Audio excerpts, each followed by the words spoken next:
Tonight, a look at government's efforts to intervene in troubled municipalities where service delivery has collapsed. One of the critical issues to come and check is to fast-track service delivery. Secondly, is to ensure issues of fraud and corruptions. Is a South African Local Government Association, SALGA, succeeding in its transformation role? SALGA's particular role relates to its role to stabilize issues of governance in municipalities. And a Northern Cape District Municipalities audit outcome is an example to many others.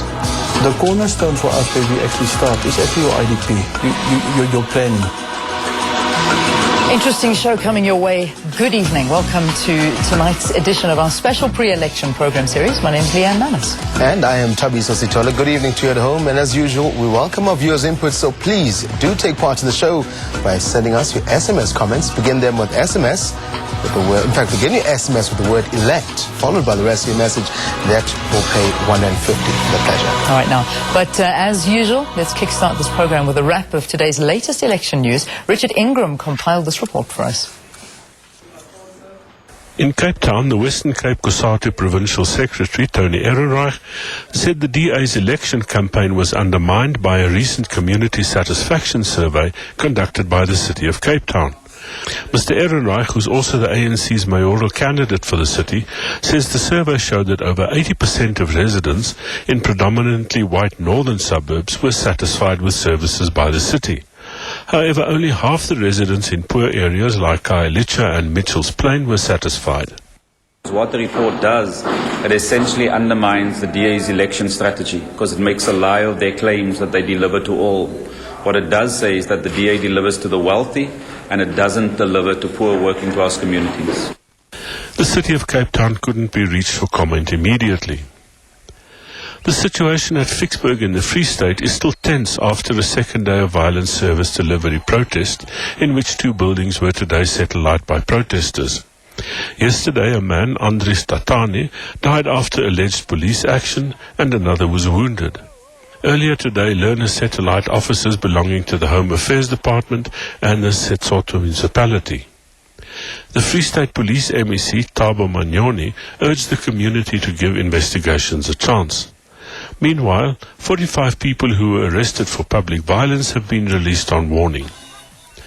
In Nelspruit in Mpumalanga, the DA leader, Helen Zille, accused the Mbombela municipality of having no regard for the people of Matafin, an informal settlement adjacent to the Soccer World Cup Mbombela Stadium. Many residents have no access to clean water, sewage services, housing or electricity. The municipality promised to develop the area after protests during the construction of the stadium. And in Pretoria, the IEC released the results of a voter survey that found that almost 80% of registered voters intended taking part in this year's municipal elections.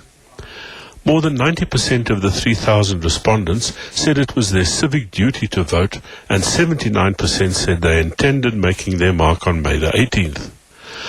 However, the Human Sciences Research Council says there's a direct correlation between satisfaction with government and voter turnout, and that just half of South Africans are satisfied with the performance of local government. I'm sure that the IEC would like to see a 50 or higher than 50% threshold. And if that percentage of South Africans are happy with the way their local government is delivering services, then I'm sure that besides the intention to vote, they will actually turn out to vote. The survey shows that while religious institutions are trusted by 77% of the public, 74% trust the SABC and 73% the IEC. Political parties, politicians and local government garner about 30% of public trust. Interesting. Poor service delivery and wasteful expenditure has seen several local municipalities placed under provincial administration since the last elections. Most of them are actually in Mpumalanga and the Northwest provinces. Allegations of corruption, non-performance and mismanagement have led to service delivery protests in these provinces as well as other parts of the country. Ofense Setimo reports. Potholes, frequent disruptions in water supply and erratic rubbish removal. It's driven the residents in the Maribeng municipality at Brett to despair, then to anger, and finally to action. Many refrained from paying their rates and formed organizations that volunteered to provide services. Water shortages were due to the municipality's failure to maintain the Hartbeespoort Dam and Brett's treatment works. Tight water restrictions were introduced and many residents still refuse to drink the tap water. Lack of water, lack of electricity. Our roads, potholes in the roads, our drinking water is a huge problem, especially for the Elandsrand area. Maribeng is among the 21 municipalities that have failed their residents. It was put under administration in 2009. A damning ministerial report blamed factionalism and patronage for service delivery problems in northwest municipalities. The administration was put in by the provincial government. One of the critical issues to come and check is to fast-track service delivery. Secondly, is to ensure issues of fraud and corruptions, irregular appointments of staff, and a number of issues that were there.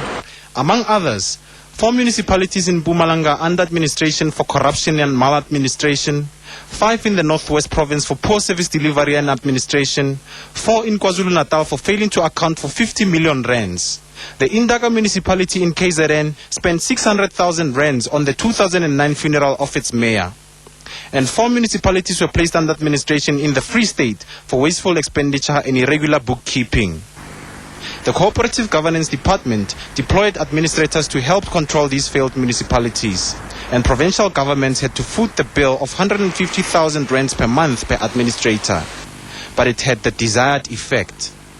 The department says the intervention has helped stabilize the situation at troubled municipalities. Our role as a national department has been to support different provinces throughout the country with these interventions when they make when they deploy administrators. Now, maybe let me just say that our view is, and the reports that we are getting, is that in quite a few instances we are getting positive reports. Cooperative Governance and Traditional Affairs Department says criminal charges will be laid against city managers and executive mayors found to have been implicated in financial irregularities at local municipalities. But it is up to the ruling parties in those municipalities to actually fire those mayors and city managers. Offenses Timo, SABC, Pretoria. Up next, the South African Local Government Association, or SALGA, explains its transformation role in local government. Don't go away. Stay tuned.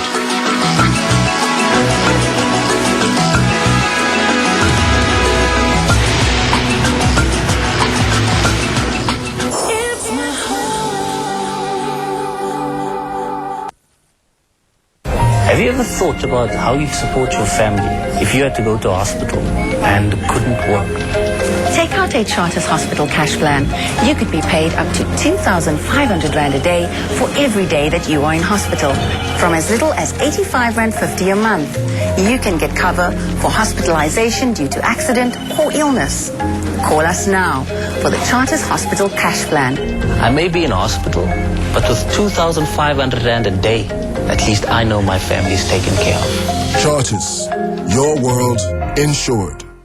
Each year we get bigger and better. Be prepared for this year's talent to blow you away. Welcome to Hollywood.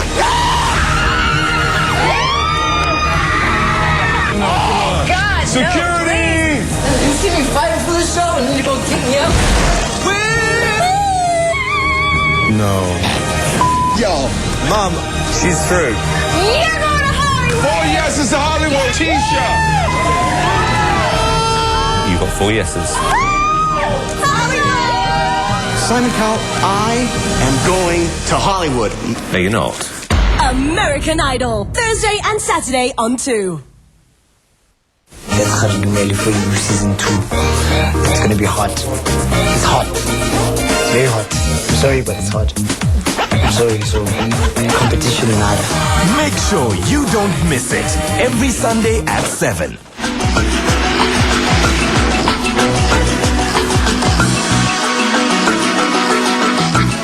We're heading up to 10 minutes past 6. Good to have you with us. You're watching a live special pre-election program on SABC2. It's time now for our popular insert, which we call once around the clock.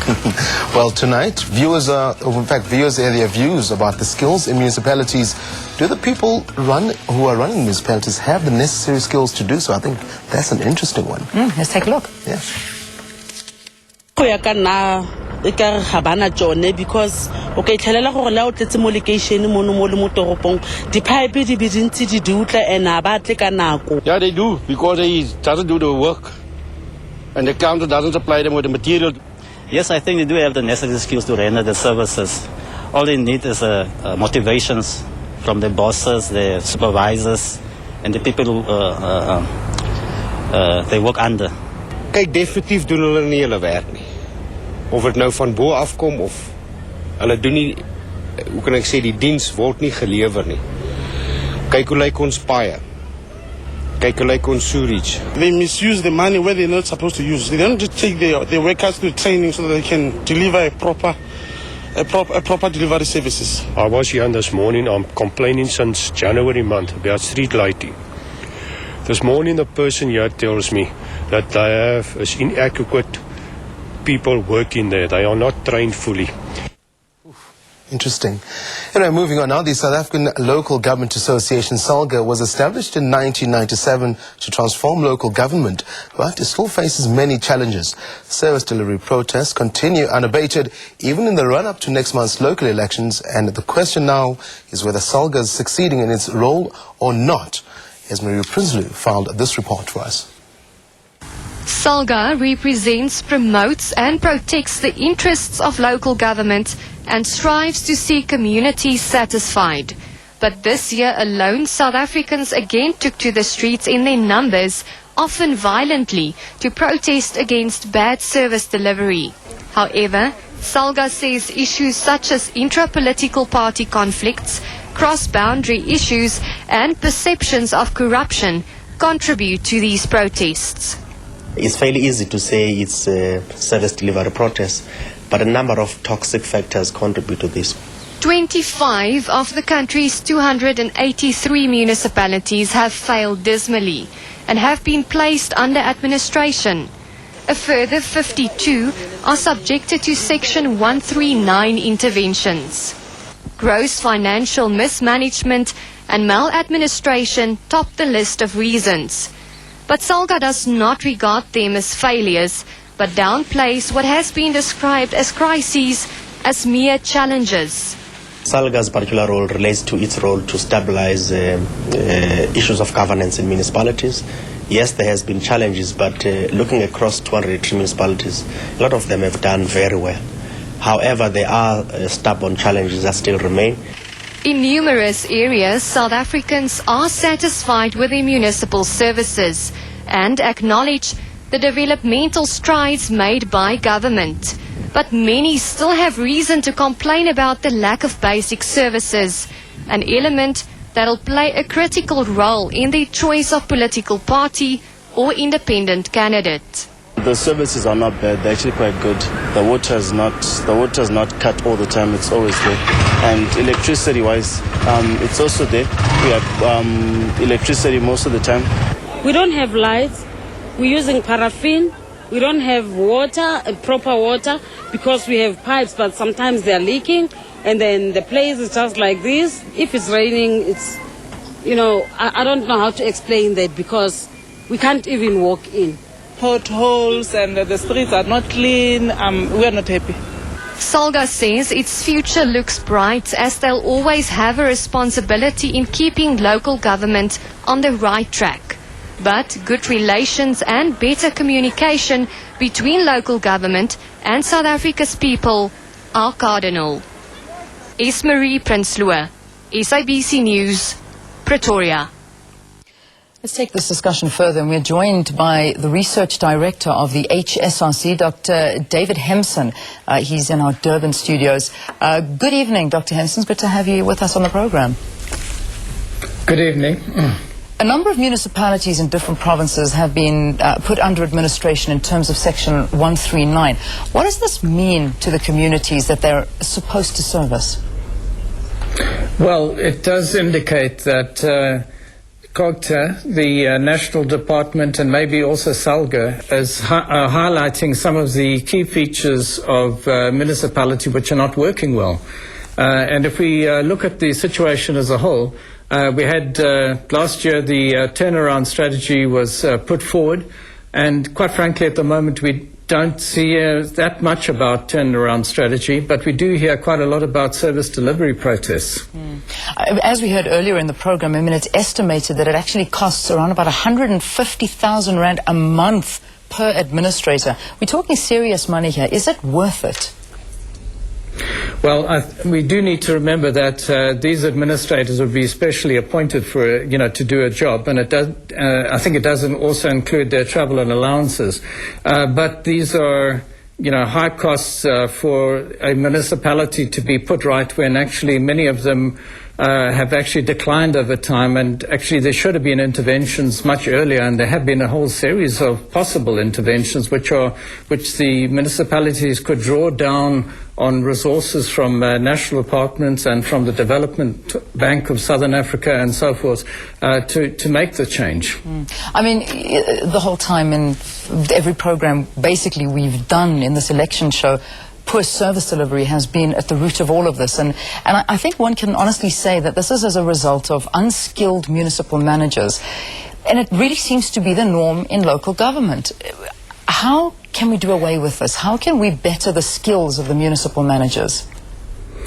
Well, it was a problem which was highlighted in the turnaround strategy documents, and again recently in Parliament, where an amendment has been made to help define the expertise that's required by municipal managers, and to add to other issues such as their qualifications and that they shouldn't hold political office.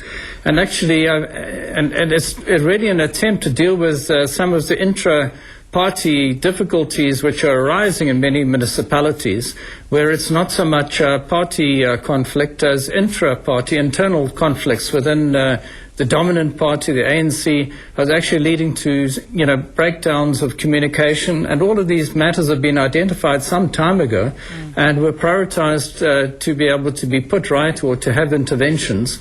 And actually we haven't seen yet the fruits of these interventions. Yeah. Which has to ask the question, how do these councillors actually get the jobs if they don't have the skills to actually perform and work for their communities? Well, one of the questions is, are councillors being trained? Of course, councillors are representing the communities, and if the communities and the party actually finds them acceptable, they go forward. But if they don't have the education, and particularly, a kind of skeptical reading of documents to be able to understand, what is being advocated, they could agree to things which are not really in the interests of the residents, and actually there'll be major problems in the future where there hasn't been the sufficient political oversight of processes.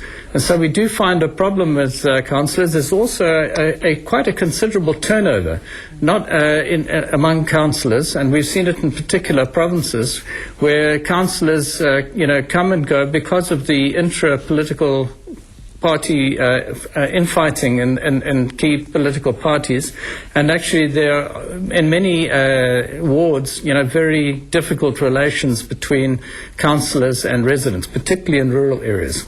I mean, you're seeing a lot of ratepayers in some municipalities actually taking control of services in their own municipalities and just doing it because the municipalities aren't doing it.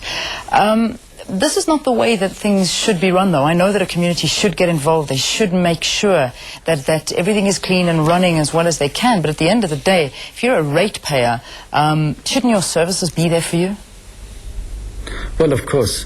And I think this idea of ratepayers taking over could only really work on a small scale and at small towns and the like. And we couldn't see it, taking place in a metro or anything of that kind. Our services are integrated at quite a high level, and it's only when we have relatively small towns with small levels of services that you could entertain such an idea. As has been pointed out in some of the discussion up to now, we do find that the better off sections of the population are relatively satisfied with the services they get, but the poor actually are very unhappy at times with the services. And we have seen, and I think in the last few months, I think it's become clearer that there has been a decline in the level of satisfaction with service delivery. All these protests can't be coming out of thin air, particularly at a time before an election when there's usually a bit of political quiet before the election. We've seen the very opposite at the moment. Dr. Hempson, let's leave it there for this evening. Thank you very much for taking part in this special pre-election program. Dr. David Hempson is the Research Director of the HSRC, and he's speaking to us from our Durban studios. Right, let us take a break. When we return, we're going to introduce you to another one of the smaller parties taking place in the elections, and we look forward to hearing from them. Stay tuned.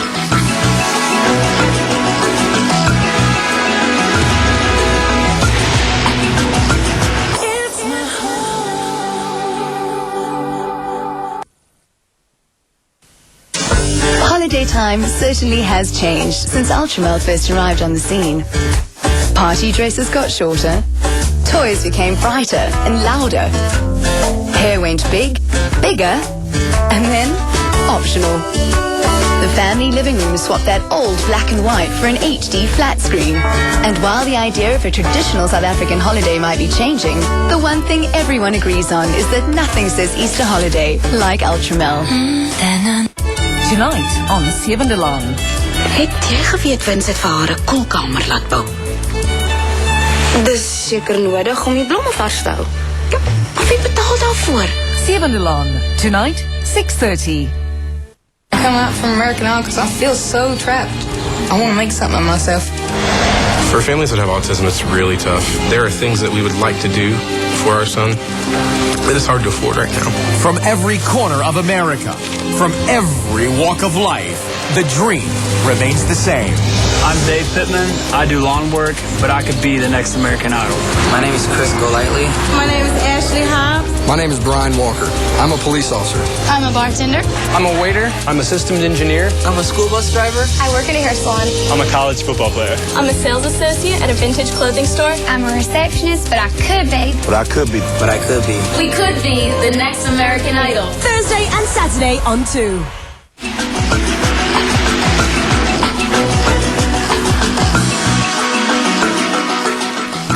And we're back with you, and more election news coming your way. Time now for one of the smaller parties contesting the local government elections to state his or her party's case in just 60 seconds. Well, here's the Dikankwehla's party, Dikankwehla's party's Mutlatsi Lebisa.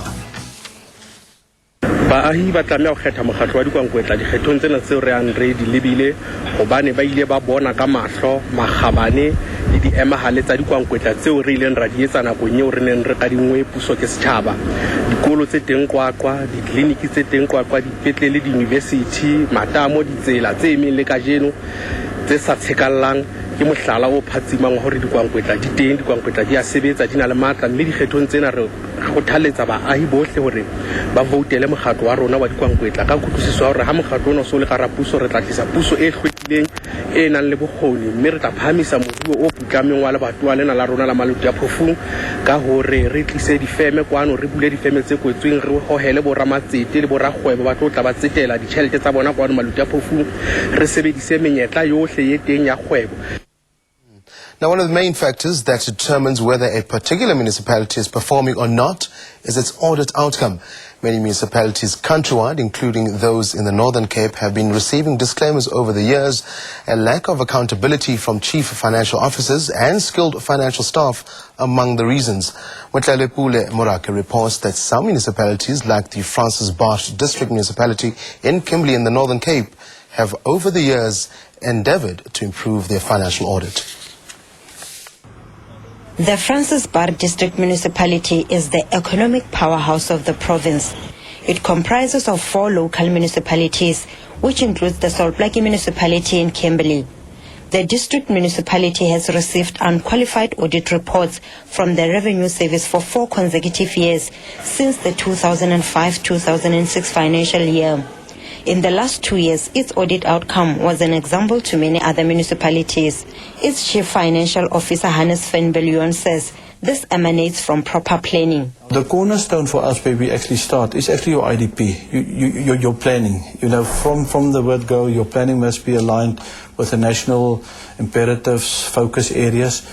From there you determine your goals, your objectives, and then based on that, then you go from there onwards and you do your costing. The South African Local Government Association, SALGA, says there's been progress since the launching of 2014 Clean Audit campaign. But it has raised some serious concerns about the Salt Lake municipality, which gets a large allocation of budget. By saying we are looking currently at the critical area that municipalities are supposed to perform very well, and it is in your audit outcomes.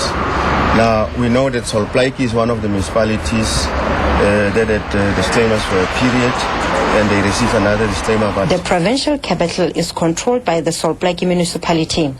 It has acknowledged that its financial audits have been in disarray for several years. The municipality says issues such as the lack of housing and assets register are among the reasons for the problem. In terms of fruitless and irregular expenditures, some of the matters the MM is still sitting with them. We've dealt with a lot of other matters that were in court, in which were litigation against us, because we've stopped paying when it came to the front that we were actually paying for services that we were not enjoying the benefit.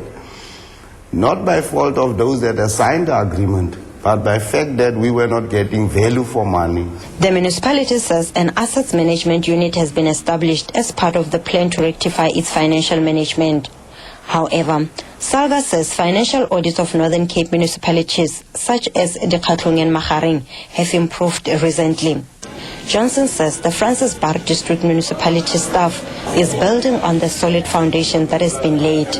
I'm Motlalipula Morake for SABC News, Kimberley. And that brings us to the end of tonight's show, and indeed this week actually. Those were our special pre-election shows for you. Well, don't forget, join us again on Monday at 6 right here on SABC2 for more news from a pre-election show. But for real political fireworks in the run-up to next month's local elections, do not miss Sunday night's live debate. This happens on SABC1. Now in this show, which is simultaneously broadcast on SAFM from 6:30 to 7:30, opposing political parties will debate the role of youth in local government. Should be good. Should be exciting. Good night until next week. Have a wonderful weekend, everybody. Bye-bye. Good night. Cheers.